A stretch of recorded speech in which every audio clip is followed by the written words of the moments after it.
Baxın, biz insanlar bir zaman uşaq olaraq gedirik orta məktəbə, bir dənə sinifdə dərs oxuyuruq. Orada bizim kənarımızda bizim kimi bir neçə şagirdlər olur. Biz onlara yoldaş misalı baxırıq, deyirik bunlar bizim sinif yoldaşımızdır. Adam böyüyür, gedir ali məktəbə daxil olur.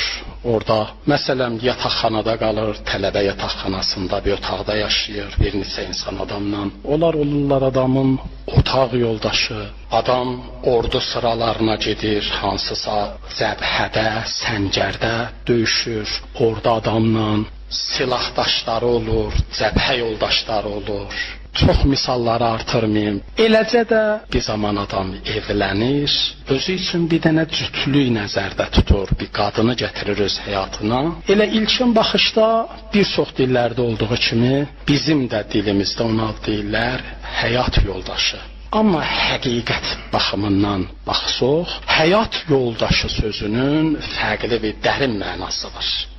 Həyatın çox şaxəli və çox sahəli ehtivaları var. Bəzən bəzi insanlar belə düşünür ki, hər kəslə bir məkanda, bir zamanda olarsa ondan yoldaşdır. Amma əsl həqiqətdə yoldaşlıq bu deyil. Yoldaşlıq hər kəslə bir məkanda yox, bir zamanda yox, bir məramda olsun sən ondan yoldaşsan. Yoxsa bu ki dedim həyat çox sahəli olur. Bəzən görürsən bir kişi bir qadınla həyat sürür. O qadın bunun rifah halından məmnundur. Ondakı maddi imkanatı yaxşıdır. Maddi imkanatı ilə, rifahı ilə bundan mehribandır, yaxşı yaşayır. Amma birdən rifah əlindən getsə, maddi sıxıntılar olsa, qadın buna biganələşir. O onu göstərir ki, bu bunun refah yoldaşıymış, kasıbçılıq yoldaşı görüymüş. Ola bilsin bu bundan boşanmır, ola bilsin ayrılmır. Amma baxışında belə biganəli yatdıq özün göstərir. Ya bəzən ola bilsin bir dənə qadın insanla həyatında fəqət bu qədər insana yaxındır ki, bunlar elə mətbəxdə bir yerdədirlər. Ya otaq yoldaşıdılar, ya üzr istəyirəm, yataq yoldaşıdılar. Amma həyatın müxtəlif mərhələlərində həmin bu adam ki, bu gün sağlam idi, bununla bir idi, səhər xəstəliyə düşəndə qadın bundan fasilə açır. Bu da onu göstərir ki, bu bunun həyatının sağlamlıq yoldaşıymış. Amma bəzi insanlar var həyatda, onların cütlükləri sözün əsl mənasında onların həyat yoldaşıdır. Həyat sözünün mənası dedim çox ehtivalıdır. Həyat dediyin sözün içində sənin dünyəvi həyatında var, maddi həyatında var, mənsub olduğun hər bir şey onun içində var. Əgər bir adam ki, hər bir sahəsində səndən yoldaşdır, o sənin həyat yoldaşındır. Məsələn, sən bir dənə etiqadın sahibisən, sənin o mənsub olduğun etiqad onun gözündə heç bir qəpilik dəyəri yoxdur. Sənin bu etiqadın, bu dinin ki, sənin həyatındır. Əgər o qadında o yoxdursa, o qadın sənin, yenə dedim, həyat yoldaşın deyil, ev yoldaşındır. Yataq yoldaşındır, mətbəx yoldaşındır, cavanlığın yoldaşıdır, birgəliyin yoldaşıdır. Necə cəbhə yoldaşın var idi? Necə sinif yoldaşın var idi? Necə məktəb yoldaşın var idi? Əsgərlik yoldaşın var idi? Bu da sənlə olan yoldaşlardan biridir. Fərqi bundadır. Onlarla az zaman keçirdibsən, bununla çox zaman keçirdibsən. Amma dedim, bəzi insanların yoldaşları onların həyat yoldaşı olur.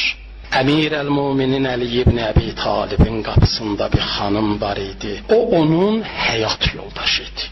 Əli ibn Əbi Talibin varlığında olan hər bir şey Fatimənin vücudunda var idi.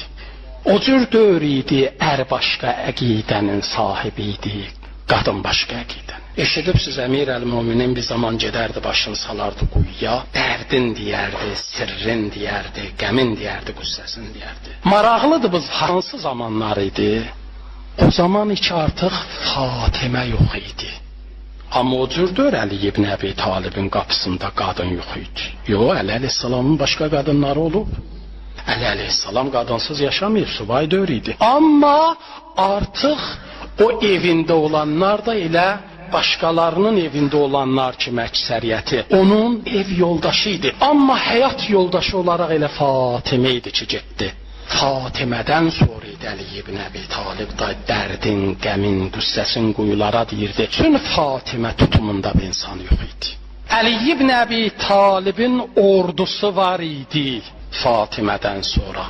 Amma Əli ibn Əbi Talibin Fatimə kimi əsgəri yox idi. Niyə? Çünki Fatimə Zəhra bir insan idi. Əli əleyhissalamın yaman gününün də yoldaşı idi.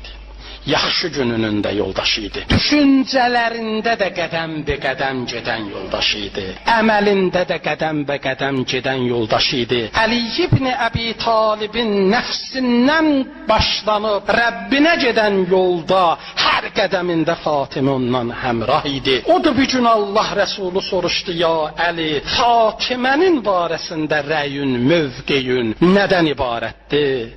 Cümləyi ki dedi, ya Rəsulallah, Fatiməni Allah bəndəçiliyində ən gözəl yar-ı yavər gördü. Baxın insanların çoxlarının həyatını, insanların çoxlarının ev həyatı ilə çöl həyatı kamilən təzadlar təşkil edir. Görürsən, əgər bu insan çöldə evindən xaric gəlib Allah qarşısında səcdə edəndən sonra ruhu, qəlbi ona bəndəçiliyi deyirsə, evə qayıdandan sonra görürsən ev onu başqa bir dünyaya sürükləyir. Görürsən, əgər bir insan siyasi etiqadında, mübarizat etiqadında, dini etiqadında, hətta dini əməllərdə belə özünün etiqadı bir ömrü sərf edir ailəyə, fəhləlik, nökərçilik, ayağının ətin yer, amma evdə ailə, uşaq tam başqa bir dünyanın sakinləri. Dininin ən kiçik əməllərin belə o evdə sayğı qail döllər ona. Nədən? Bu adam əgər bir dəfə analiz eləsə dəqiqən, görər, yox, elə bunlar mənim otaq yoldaşımdır. Elə bunlar mənim sinif yoldaşımdır. Bundan artıq bir şeydir. Odur bizlər bəzən eşidəndə Əli ibn Əbi Talib Fatimə Zəhranın ölümündə hay-hay ağlayırdı. Onda fikirləşirik, bir dənə insandır gedib, bir dənə qadındır, yox. Bir dənə insan gedib ki, Əli ibn Əbi Talibin özündə belə Əlidən bir qədəm geri qalmırdı. Baxın Həzrətə Fatimənin o tarixi cümləsinə. O gün ki, Peyğəmbərdən sonra xanıma belə gəldi, hamı sükut eləyib, Əli əleyhissalam da dayanmışdı. Xanım üzünü tutdu ona, dedi, ya Əli, nənə qarnında oturan uşaq kimi oturubsan, nədən ayağa qalxmırsan? Olmaya qılıncım kütləndi. Bax onu bir insana. Bu insan necə Əli ibn Əbi Talibi Xeybərlərdə görürük, necə Əli ibn Əbi Talibi Bədirlərdə, Hüddərdə o qəhrəmanlıqla, o şücaətlərlə görürük. Eləcə də Peyğəmbərin dininin müdafiəsində xanımı qədəm-be-qədəm Əli kənarında bu cür görürük.